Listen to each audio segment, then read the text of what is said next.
ये स्ट्रक्चर आप देख रहे हैं, ये एक फ्लैट है, लेकिन आप जैसे सभी जानते हैं कि फ्लैट्स में अलग अलग कमरे, अलग अलग हाउस होल्ड होते हैं, सबके मकान स्वामी अलग अलग होते हैं।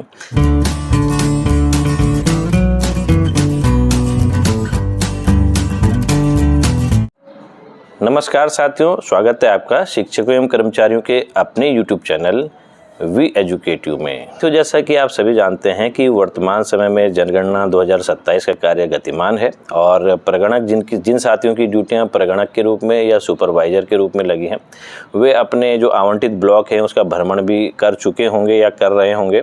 और पिछले वीडियो में हमने आपको नजरी नक्शा बनाने का लाइव डेमो के माध्यम से बताने का प्रयास किया था।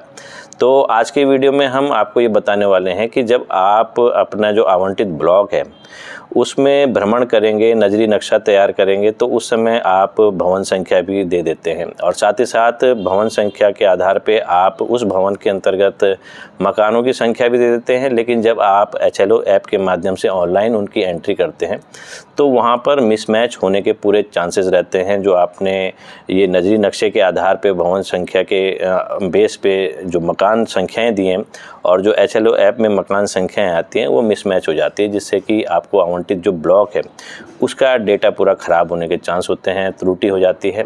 और यहाँ पर त्रुटि की कोई गुंजाइश नहीं रखी जानी चाहिए, क्योंकि एक महत्वपूर्ण कार्य है। तो आज के वीडियो में हम आपको यही बताने वाले हैं कि जो आपको आवंटित ब्लॉक आपका है उसमें जब आप नजरी नक्शा तैयार करेंगे तो उसके बाद आपको भवन संख्याएं भी देनी होती है प्रत्येक भवन को, और साथ ही साथ उस भवन में मकानों को भी संख्याएं देनी होती है। तो इसको हम समझते हैं इस वीडियो के माध्यम से। तो कृपया वीडियो को अंत तक अवश्य देखिएगा। वीडियो पसंद आए तो वीडियो को लाइक एवं शेयर अवश्य कीजिएगा तथा शिक्षा विभाग से संबंधित हमारे इस महत्वपूर्ण चैनल को सब्सक्राइब करके अवश्य रखिएगा। तो चलिए वीडियो स्टार्ट करते हैं और आपको बताने का प्रयास करते हैं कि आप भवन संख्या किस प्रकार से निर्धारित करेंगे, मकान संख्या किस प्रकार से देनी है, ताकि आपको कोई कन्फ्यूजन ना हो। ये आपके सामने कुछ हमने चित्र रखे हैं यहाँ पर आपको समझाने के लिए, आपकी सुविधा के लिए, और इसी के आधार पर हम आपको बताने का प्रयास करेंगे कि ये क्या क्या कंडीशंस आपके पास आ सकती है। तो सबसे पहले हमने जैसे नजरी नक्शे में भी बताया था कि आपने पहले पूर्व पश्चिम उत्तर दक्षिण दिशा का निर्धारण कर देना है, जो कि कंपास के माध्यम से होगा, और उसके बाद आपको सबसे पहले उत्तर पश्चिम दिशा की ओर से चलना है। तो मान लिया कि उत्तर पश्चिम दिशा जो आपका आवंटित ब्लॉक है उसमें यहाँ आती है और पहला भवन ये पड़ जाता है। तो यहाँ पर आपको किस प्रकार से चलना है, जैसे स्टार्टिंग पॉइंट आपका ये है। पिछले वीडियो में हमने बताया था कि आपको पहले ऐसे करके स्पाइरल मोड पे चलना है, यानी कि सर्पिलाकार आकृति में आपको ये कंप्लीट करना है, और यहाँ पर ये जो अंतिम पॉइंट आएगा वो यहाँ पर आएगा।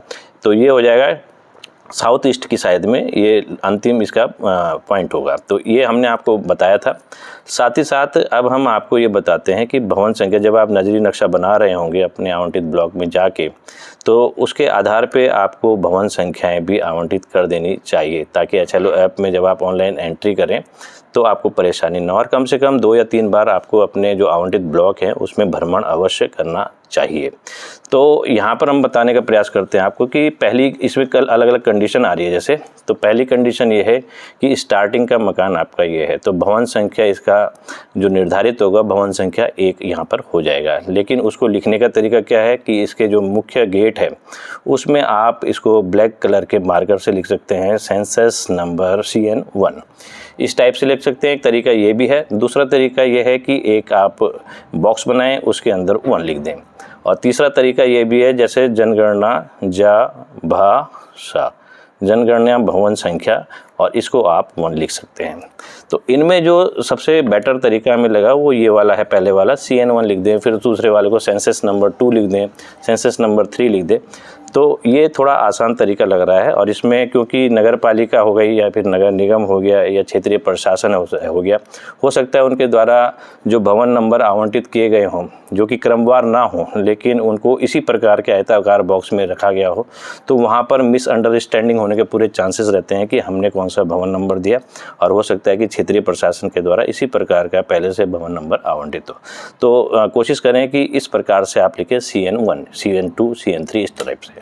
तो अब हम बताते हैं आपको कि जो पहला भवन आएगा उसको आपको कैसे एंट्री करनी है, उसमें क्या कंडीशन हो सकती है।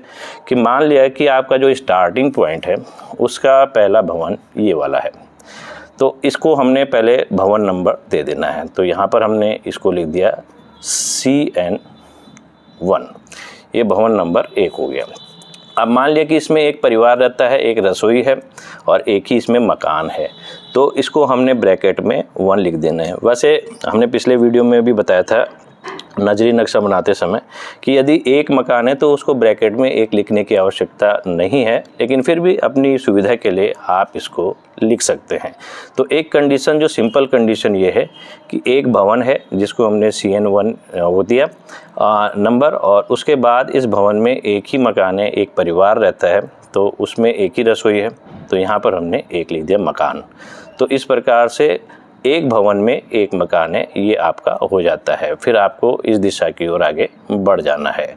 अब हमारे पास ये दूसरी कंडीशन आने वाली है। इस कंडीशन में भी हम बताते हैं कि ये कंडीशन क्या है। वाली कंडीशन है, इसमें हम देख लेते हैं कि एक ऐसा ये भवन आपके सामने है जिसमें 2 गेट हैं। ये देख सकते हैं आप, एक इधर भी है, एक इधर भी है, मतलब 2 कमरे मान सकते हैं इसके अंदर, लेकिन इसमें भी परिवार एक ही रहता है। तो यहाँ पर भी साथियों को कन्फ्यूजन हो जाता है कि जब यहाँ पर 2 कमरे हो गए तो क्या इसमें मकानों की संख्या 2 आएगी या फिर कितनी आएगी। लेकिन यहाँ चूँकि केवल एक ही परिवार वास करता है, भले इसमें 2 कमरे भी हों, 2 गेट हैं, लेकिन एक ही परिवार वास करता है, तो इसमें जो मकानों की संख्या है उसको भी 1 माना जाएगा। तो सबसे पहले आपने इसको भवन संख्या आवंटित करनी है, तो भवन संख्या हमने CN2 आवंटित कर दी, और इसमें जो मकानों की संख्या है, जैसे हमने बताया कि चूँकि इसमें एक ही परिवार रहता है तो मकानों की संख्या इसमें 1 आ जाएगी। तो इस प्रकार से इस वाले भवन का आप निर्धारण करेंगे, और इसके बाद आप इसमें चले जाएंगे नेक्स्ट वाले भवन की ओर। ये एरो का निशान भी आप लगाते जाएंगे, ये अपनी सुविधा के लिए आपको लगाना है। अब यहाँ पर एक तीसरी कंडीशन भी हम देख लेते हैं कि यहाँ पर एक भवन है, ये आप देख सकते हैं स्ट्रक्चर, और इस भवन में 2 अलग अलग मकान हैं या कमरे हैं, ये भी बोल सकते हैं, इनके अलग अलग एंट्रेंस हैं, और इसमें 2 अलग अलग फैमिलियां वास करती हैं जिनकी रसोइयां भी अलग अलग है। तो उस कंडीशन में सबसे पहले देखिए, सबसे पहला वाला भवन था CN1, सेंसस नंबर 1, फिर दूसरा सेंसस नंबर 2, यहाँ पर इसका नंबर दे देना है हमें सेंसस नंबर 3। तो तीसरा तो ये भवन हो गया है, और इसमें चूंकि हमने बताया कि 2 परिवार रहते हैं, उनकी रसोइयाँ भी अलग अलग जलती हैं, चूल्हे अलग अलग जलते हैं, तो इसलिए यहाँ पर मकानों की संख्या इसमें हो जाएगी 2, क्योंकि इसमें 2 गेट भी हैं। लेकिन इसी केस में इसमें 2 दरवाजे इसमें भी हैं, अलग अलग कमरे हैं, लेकिन चूंकि यहाँ केवल एक ही परिवार रहता है, एक ही परिवार का स्वामित्व है, तो यहाँ पर इसमें मकानों की संख्या 1 आएगी। तो इस प्रकार से ये कंडीशन भी आपके ब्लॉक में जो आपको आवंटित हो रखा है उसमें आ सकती है। एक चौथी कंडीशन भी बता देते हैं कि यहाँ पर आप गए नेक्स्ट भवन की ओर, तो ये भवन ऐसा है कि इसमें इसका पहले नंबर दे दिया हमने, CN4 लिख दिया, सेंसस नंबर 4 यानी कि जनगणना भवन संख्या 4, ये यहाँ पर हमने लिख दी है। अब चूंकि ये एक कच्चा मकान है, हम मान रहे हैं कि ये कच्चा भवन है, लेकिन इसमें एक परिवार रहता है, तो आवासीय है, लेकिन ये कच्चा मकान है। हमने पिछले वीडियो में आपको बताया था, ये तो हम केवल आपको एक ग्राफिक्स के माध्यम से समझाने का प्रयास कर रहे हैं, चित्रों के माध्यम से, कि पक्के भवन के लिए आपको स्क्वायर शेप बनाना है, जो पक्का भवन आवासीय है। अगर पक्का भवन गैर आवासीय है तो उसमें शेड कर देना है। कच्चे भवन के लिए ट्रायंगल बनाना है, ट्रायंगुलर शेप बनाना है, और कच्चा भवन यदि आवासीय है तो ट्रायंगुलर शेप, और अगर गैर आवासीय है तो तब इसमें भी शेड कर देना है। तो ये इसी प्रकार से ये कच्चा भवन हम दिखा रहे हैं, लेकिन ये आवासीय हमने बताया है। तो इसमें एक परिवार रहता है, तो आपने सेंसस नंबर 4 यानी कि भवन संख्या 4 लिख दी है, और इसमें चूंकि एक ही परिवार रहता है, इसमें मकानों की संख्या भी 1 हो गई है। तो ये आप समझ गए होंगे। इसके बाद हम नेक्स्ट में चलते हैं, यहाँ से हम और आगे बढ़े, और इसके आगे बढ़ने के बाद आपके पास कुछ इस प्रकार से ये आएगा। इसके बाद जो नेक्स्ट आता है कि यहाँ पर एक मंदिर आ गया है। अब मैं इसको भी आपको दिखाता हूँ। यहाँ पर ये मंदिर आया है, आप देख सकते हैं, और इस मंदिर को भी आपने, यदि इसमें कोई व्यक्ति आसानी से अंदर आ जा सकता है, आवागमन हो सकता है, तो उस मंदिर परिसर को भी आपने एक भवन के रूप में गणना करनी है। तो इसको हमने लिख देना है, सेंसस नंबर 4 तक हमारा हो चुका था, तो यहाँ पर सेंसस नंबर 5 भवन संख्या 5 इसको लिख देंगे, और इसमें जो मकानों की संख्या है, चूँकि इसमें एकल है तो ये 1 कहलाएगा। तो इस प्रकार से इसका भी आप निर्धारण कर सकते हैं। तो इसके बाद हम चले जाते हैं नेक्स्ट भवन की ओर और इसकी कंडीशन हम बताते हैं। ये एक ऐसा भवन है, ये आवासीय भवन तो है लेकिन ये बंद है, लॉक्ड है। मतलब जो इसके जो मकान मालिक हैं, हाउस होल्डर हैं, वो काफ़ी समय से यहाँ पर निवास नहीं करते, कहीं अन्यत्र शिफ्ट हो रखे हैं, लेकिन ये उन्हीं का स्वामित्व वाला मकान है। तो इसको भी आपको एक नंबर देना होगा। तो हमने यहाँ पर भवन संख्या दे दी इसको 6 और उसके बाद इसमें चूंकि एक ही मकान है तो इसको 1 हमने लिख दिया है। और जो HLO ऐप में जब प्रगणक इसमें एंट्री करते हैं तो एक ऑप्शन आ जाता है इसमें लॉक का कि ये लॉक्ड है। तो जैसे ही आप लॉक करेंगे तो जो बाकी के क्वेश्चंस होते हैं वो स्किप हो जाते हैं और अंत में केवल मोबाइल नंबर यहाँ पर पूछा जाता है। तो आप ग्राम प्रधान हो गए या फिर पार्षद हो गए, संबंधित जो ब्लॉक है, या फिर जो भी सभासद हो गए, उनसे इनका नंबर आप ले सकते हैं अगर ये अन्यत्र कहीं शिफ्ट हो रखे हैं लेकिन मकान उन्हीं का है। तो इस प्रकार से ये कंडीशन भी आपके ब्लॉक में आ सकती है। और उसके बाद अब हम चलते हैं नेक्स्ट भवन की ओर। तो ये हो सकता है पंचायत भवन हो और पंचायत भवन के भी 2 एंट्रेंस है, आप देख सकते हैं। एक एंट्रेंस इधर है, दूसरा एंट्रेंस इधर है, लेकिन इसको पूरे को आपको एक मकान के रूप में ही मानना है। और ये भवन संख्या 6 यहाँ तक हो चुकी है तो इसको हमें सेंसस नंबर 7 मानना है, भवन संख्या 7 मान ली है और इसमें एक मकान मानना है। रास्ते में जैसे हैंडपम्प का निशान हो गया, ये बनाने का तरीका ये भी है। और जो पानी का नल का है यदि हो तो इस प्रकार से आप इसको बना सकते हैं। अब ये पंचायत भवन का भी केस है तो ये भी आपको पता चल गया होगा कि इसको भी एक भवन मानना है और इसमें मकानों की संख्या 1 माननी है। अब इसके बाद हम नेक्स्ट में चलते हैं। यहाँ पर मान लिया कि इस केस में ये सरकारी स्कूल है और स्कूल के केस में भी आपको इसको भवन संख्या आवंटित करनी होगी। यहाँ पर हम आपको बता दें, मंदिर, मस्जिद, चर्च हो या गुरुद्वारा हो जिसमें कोई व्यक्ति आसानी से अंदर बाहर जा सकता है, उन सभी को आपने भवन नंबर भी देना है। तो यहाँ पर हम बात कर रहे थे स्कूल की, तो स्कूल को भी आपने भवन नंबर देना है और मकानों की संख्या 1 ही लिखनी है। तो यहाँ पर जैसे भवन संख्या 7 तक हम आ गए थे तो ये भवन संख्या 8 कहलाएगा, CN सेंसस नंबर 8 कहलाएगा और इसमें जो मकानों की संख्या है वह भी 1 कहलाएगी। तो यहाँ पर ये आपका अंतिम मकान आ गया इस तरफ का। तो अब आपको एरो के निशान से दूसरी तरफ चले जाना है। जैसे हमने पहले भी बताया कि आपको इस प्रकार से स्पाइरल मोड पे चलना है। तो ये वाला लाइन हो गई। अब हम इधर आते हैं। अब इसकी चर्चा हम कर लेते हैं कि एक बिल्डिंग है और इसमें क्या क्या कंडीशन हो सकती है और आपको किस प्रकार से इसमें मकानों का निर्धारण, भवनों का निर्धारण करना है। तो ये देखिए आप, ये एक बहुमंजिला इमारत है और इसमें इधर चलते हैं हम पहले इधर से कि इसके 3 दरवाजे हैं। यहाँ पर आप देख सकते हैं जो नीचे वाली बिल्डिंग है उसके 3 दरवाजे हैं और इसमें तीनों में अलग अलग परिवार रहते हैं, सेपरेट हैं ये। तो यहाँ पर इनको अलग अलग भवन संख्याएं हमें निर्धारित करनी होगी। तो इस वाले को हम लिख देते हैं CN 9, सेंसस नंबर 9। इसमें भी मकान की संख्या 1 ही है क्योंकि अकेला परिवार है। फिर इसको सेंसस नंबर 10, इसमें भी 1 है और सेंसस नंबर 11, इसमें भी 1 मकान है। तो इस प्रकार से इनका निर्धारण हमें कर देना है। अब ये यहाँ पर बगल वाला आप देखेंगे कि ये डबल स्टोरी है। यहाँ पर भी इसमें द्वार है और इसमें भी द्वार है, लेकिन इसका उपयोग केवल एक ही परिवार करता है, पूरी बिल्डिंग का, टॉप स्टोरी का भी और यहाँ का भी। तो इसको हमें पूरे को एक भवन नंबर दे देना है। CN सेंसस नंबर हमने 12 दे दिया है और इसमें मकानों की संख्या हमें 1 लिखनी है क्योंकि इसमें केवल एक ही परिवार का होल्ड है। तो इसमें मकानों की संख्या 1 देंगे, ना कि 2 देंगे। अब इसके बाद हम आते हैं इस वाली बिल्डिंग में। ये ट्रिपल स्टोरी है, इसमें 3 अलग अलग द्वार हैं और इन तीनों मकानों में अलग अलग फैमिली वास करती है। तो इसको भी हमें एक भवन नंबर देना होगा। पूरी यहाँ पर ये जो ट्रिपल स्टोरी वाली बिल्डिंग है इसको हमने सेंसस नंबर 13 लिखा, लेकिन चूंकि इसमें 3 परिवार रहते हैं, तीनों की रसोइयाँ अलग अलग हैं, तो इसको हमें 1 2 3 इसमें मकानों की संख्या लिखनी होगी।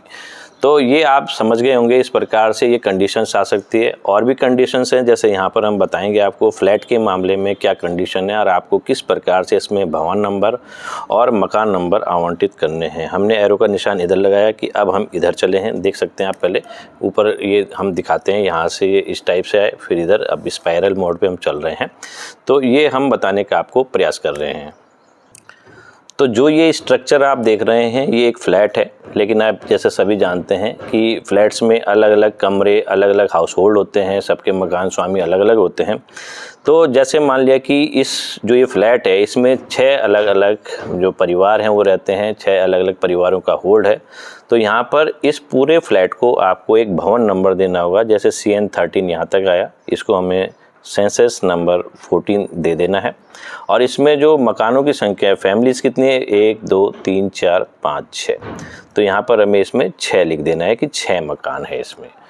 और इसके बाद हमें नेक्स्ट इधर की साइड चलना है, अब अपनी दिशा की ओर। ये देख सकते हैं आप, जैसे हम बता रहे हैं आपको। अब इस कंडीशन के बारे में भी हम आपको बताते हैं कि इस कंडीशन में क्या होगा। तो यहाँ पर आप ये वाला स्ट्रक्चर जो देख रहे होंगे, देखिए ये मिला हुआ स्ट्रक्चर है और इसमें 2 पार्ट हो रखे हैं बीच से, देख सकते हैं। यहाँ पर भी 2 मुख्य द्वार हैं अंदर प्रवेश करने के, और यहाँ पर भी 2 मुख्य द्वार हैं प्रवेश करने के। लेकिन ये पूरा स्ट्रक्चर एक ही है, लेकिन इसमें 2 अलग अलग, मान लीजिए कि जैसे भाई हैं, तो ये पहला भाई हो गया, ये दूसरा भाई हो गया। इनकी मतलब फैमिली भी अलग अलग रहती है और इनके चूल्हे भी अलग अलग चलते हैं। तो उस कंडीशन में आपको क्या करना, हो सकता है 3 भाइयों का भी पार्टीशन में देखने को मिले तो 1 2 3 कर सकते हैं आप। तो उस कंडीशन में आपको क्या करना है कि इसको पहले भवन नंबर दे देंगे। जैसे यहाँ CN 14 हो गया, सेंसस नंबर 14 या भवन संख्या 14। तो अब आपको यहाँ पर CN कर देना है 15। और इसमें चूंकि ये 2 अलग अलग परिवार हैं, दोनों भाई अलग अलग हैं, इनके चूल्हे अलग अलग चलते हैं, तो इस प्रकार से इसमें जो मकानों की संख्या होगी वो 2 होगी। तो यहाँ पर हमें 2 लिख देनी है। अब इसके बाद हम नेक्स्ट कंडीशन की ओर चलेंगे। ये देख सकते हैं आप, इसके बाद की कंडीशन यहाँ पर आती है कि हम इधर की ओर चले। ये हमने एरो का निशान मार दिया है इस साइड। तो इस कंडीशन में भी हम देख लेते हैं इस कंडीशन में क्या होने वाला है। यहाँ पर ये पूरा एक ही परिसर है, मतलब इसका स्वामित्व किसी एक के पास है। ये मेन मुख्य गेट इसका ये है। और यहाँ पर ये देख सकते हैं, यहाँ पर इनका ये आवास है, लेकिन ये अलग अलग टुकड़ों में बटा हुआ है। ये आवास हो गया, ये किचन हो गया, ये एक छोटा कमरा और हो गया, मेहमानों के लिए रखा हुआ है। और ये है गौशाला या पशुशाला भी बोल सकते हैं, जिसमें गाय, भैंस, घोड़े इत्यादि रखे जाते हैं, उनको गौशाला, पशुशाला बोल सकते हैं। तो इस स्थिति में आपको क्या करना है, क्योंकि ये भवन तो एक ही है, यहाँ पर हमने जैसे पहले बताया कि CN 15 सेंसस नंबर 15 तक ये पड़ चुका है, तो इसका जो भवन संख्या होगा सेंसस नंबर हम 16 लिख देते हैं, सेंसस नंबर 16।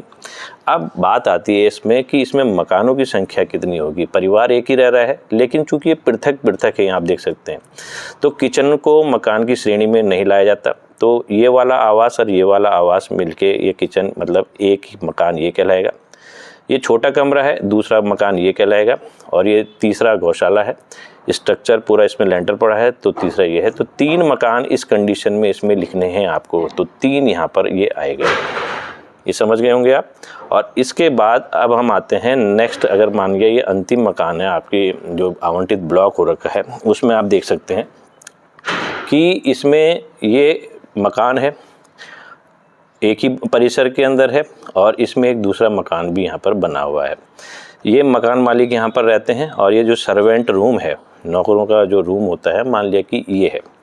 अब इसमें 2 कंडीशन हो सकती है कि या तो पहले तो हम इसमें भवन संख्या आवंटित कर देते हैं, जैसे सेंसस नंबर 16 यहाँ है, तो इसको सेंसस नंबर 17 लिख दिया हमने। अब इसमें कंडीशन 2 हो सकती है कि या तो जो ये नौकर है ये साथ में ही किचन में जब खाना बनाता है इन मकान मालिकों के लिए, तो उसी किचन का खाना ये स्वयं खाता है। एक कंडीशन ये हो सकती है। और दूसरी कंडीशन ये हो सकती है कि मकान मालिक खाना अलग खाते हैं और नौकर अपना चूल्हा अलग जलाता है। तो दोनों कंडीशंस में हम देख लेते हैं कि आपको क्या करना है। तो यदि जो ये नौकर है वो मकान मालिकों के साथ खाना खाता है, तो उस कंडीशन में इस पूरे मकान को फिर एक ही मान लिया जाएगा, और इसमें यहाँ पर मकानों की संख्या 1 कहलाएगी।